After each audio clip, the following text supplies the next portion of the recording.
All right, in this video we are going to finish up transformations, and we are going to talk about stretches and compressions and how the stretches and compressions work, and then we'll start out like we did on the other ones where we're plotting points, and then after that we'll be able to look at it and tell how it goes. All right, so let's start with stretches. So problem number 1 says f of x is equal to 2x squared. All right. So notice on this one, the difference is we have a number that is multiplied by the basic function. And so here I'm going to look at x, then I'm going to look at x squared, and then I'm going to look at 2x squared. And since it's a parabola, just like I normally do, I'm going to go ahead and plot the points. -2, -1, 0, 1, and 2. So -2 squared, -2 times -2 is positive 4. -1 squared, -1 times -1 is positive 1. 0 squared, 0 times 0 is 0. 1 squared, 1 times 1 is 1. 2 squared, 2 times 2 is 4. Now, this one says take this column and multiply it times 2. So I'm doing 2 times x squared. So here's x squared. I'm doing 2 times that. So 2 times 4 is 8. 2 times 1 is 2. 2 times 0 is 0. 2 times 1 is 2. And 2 times 4 is 8. So if I look at this function, okay, so remember, here's my x, here's my y's. So at -2, I'm up at 8.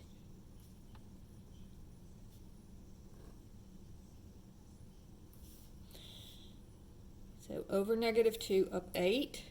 Over -1, up 2. Over 0, up 0. Over 1, up 2. And then over 2, up 8. So again, it looks like our parabola. Now what I'm going to do here is I'm going to graph the normal parabola, this one where it's just x squared. So now I'm going to look at this is my y coordinates, this is my x coordinates, because I want you to see the difference between the two. So this one is over -2 up 4. 1, 2, 3, 4 is here. Over -1 up 1, 0, 0. Over 1 up 1, and over 2 up 4.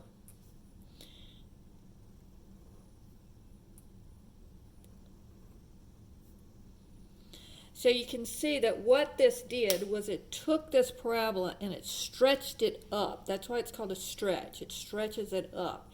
And you can almost think of it like slope, because slope means that it goes up faster or it goes up slower.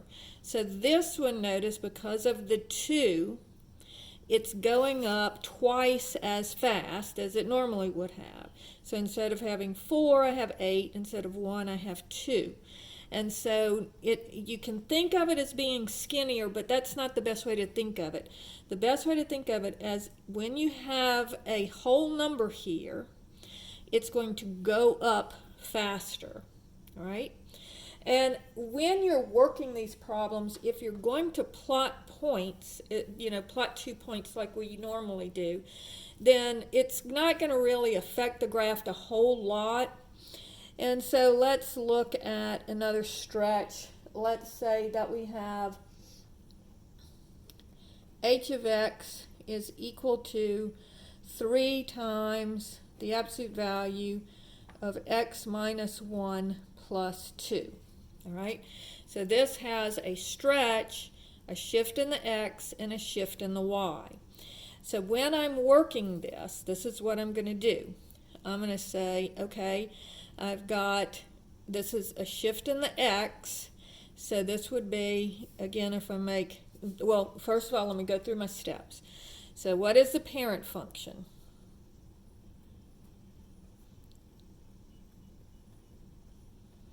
And then what is the shape? How is it shifted?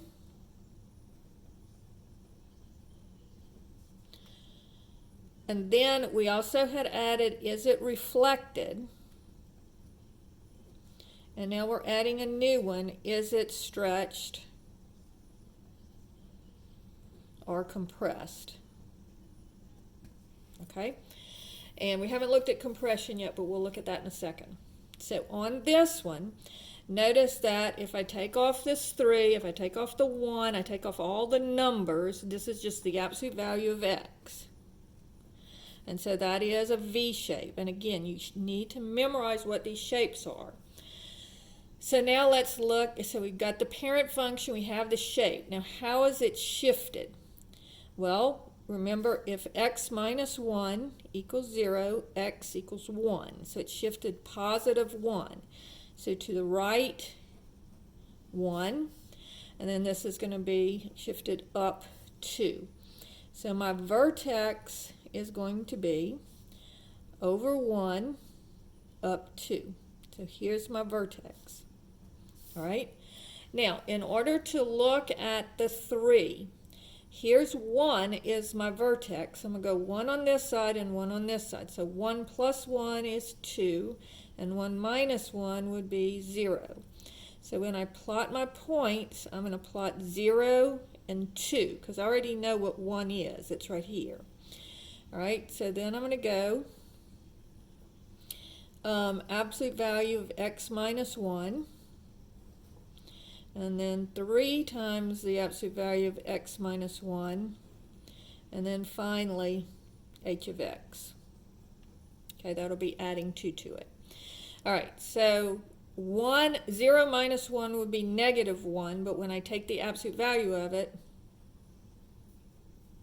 that's 1. And then 2 minus 1 would be 1, but the absolute value of 1 is also 1. Then 3 times this column would be 3 times 1 is 3, and same thing here. And then I'm adding 2 to it. So 3 plus 2 is 5, and 3 plus 2 is 5. So it said this is my x, this is my y. All right, so it says go over 0 up 5 from the origin. So over 0 up 5. 1, 2, 3, 4, 5. And then 2 over 2 up 5. So over 1, 2, up 1, 2, 3, 4, 5.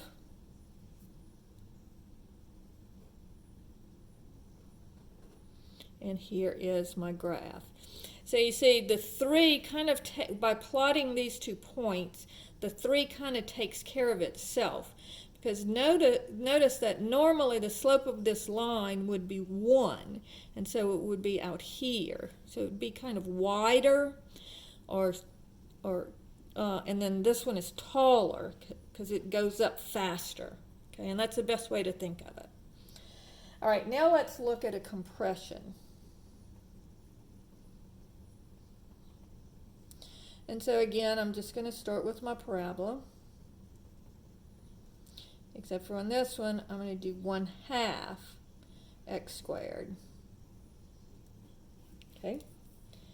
So again, just like normal, -2, -1, 0, 1, and 2. And then I'm going to square them. So -2 squared is +4, -1 squared is 1, 0 squared is 0, 1 squared is 1, 2 squared is 4. You should be used to that. We've done it many times. Now I'm going to take half of that, because that's what the function says to do. So 1/2 of x squared. So that's going to be 4, 1/2 times 4 would be 2. And then 1/2 times 1 is going to be 1/2. 1/2 times 0 is 0. 1/2 times 1 is 1/2. And 1/2 times 4 is 2. So now, again, I'm going to plot these points, but then I'm going to do another red one where I'm plotting them the regular function without the 1/2. So this one says over -2 up 2.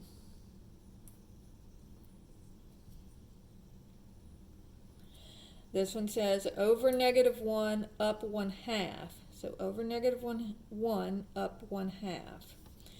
Then 0, 0, still goes through the origin. And then over 1 up 1/2. And over 2 up 2. So again, it really looks a lot like a regular parabola. Right? But if we look at our normal parabola, looking at this and this, where it's just x squared, now again, I'll do these in red. So over -2 up 4. So 1, 2, 3, 4. Over -1 up 1. Over 0 up 0. Over 1 up 1. Over 2 up 4. So this red one is our normal parabola. So notice that when I multiply by a fraction, and notice that it has to be a proper fraction. It has to be a fraction less than 1. When I multiply by this proper fraction, anything less than 1, or I could multiply it by 0.3 or 0.5 or something like that, those are going to be going up slower. So you see how it looks wider for this parabola? And so that's how that works. Okay, so let's look at, excuse me, this should be problem number 1. Problem number 2. So let's look at f of x is equal to 1/3 times the cubed root of x minus 2. Okay? So now, ignoring all the numbers, ignoring the 1/3, ignoring the minus 2, what is my parent function? It's going to be the cubed root of x, which is going to give me a sideways snake. So that's the parent function is a cubed root of x, and the shape is a sideways snake. Now, is it shifted? Yes, it's shifted only in the x direction. And so if I say x minus 2 equals 0, I get x is equal to 2. So this one is going to go to the right 2. So over 2. So my new inflection point, which is usually where it crosses the axis, is now going to be at 2. So if this is 2, I'm going to go over backwards 1. So 2 minus 1 is 1. 2 plus 1 is 3. So go back 1 and over 1. Over 1 and forward 1. And so when I'm plotting my points here, I'm going to plot 1 and 3. Now, do the innermost parentheses first, x minus 2. Well, this is going to give us weird numbers, but I'll go ahead and use my calculator on it. And then I'll do cubed root of x minus 2. And then I'll do 1/3 cube root of x minus 2. Okay, no, it's not going to give us weird numbers. It'll give us nice numbers. And so this is going to be x minus 2, so 1 minus 2 is -1. And then the cubed root of -1, so I'm going to take the cubed root of this number, and that gives me -1. And then I'm going to take 1/3 of that, of this part, and that gives me -1/3. Okay, so this says over 1, this is my x, this is my y. So all of this is just calculation stuff. So look, just at my first one and my last one. So over 1, down 1/3. So over 1, down 1/3. So if this is 1, 1/3 would be about here, all right? And then if I do 3, 3 minus 2 would be 1. The cube root of 1 is 1. And then 1/3 times 1 is 1/3. So over from the origin, go over 3, up 1/3. Over 3, and then if this is 1, up 1/3 would be about here. So notice again, it makes it, it's still a snake looking thing. This is still our inflection point. But notice that it's really hugging that x-axis, where normally it kind of goes off of the x-axis a little bit more. And that's because of the 1/3. It goes up slower. All right? Let's look at another couple of problems. Let's say problem number 3 says, and this could be either a stretch or a compression. Let's say that f of x is equal to -2 over x minus 3. Okay? And let's do +1. All right? So first thing that I want to do is I ignore all the numbers. So this would be, if this was a 1, this would be 1 over x. I ignored this, but I need to have something over. So this is going to be a 1 over x as my parent function. And so that looks like a boomerang, first and third quadrants.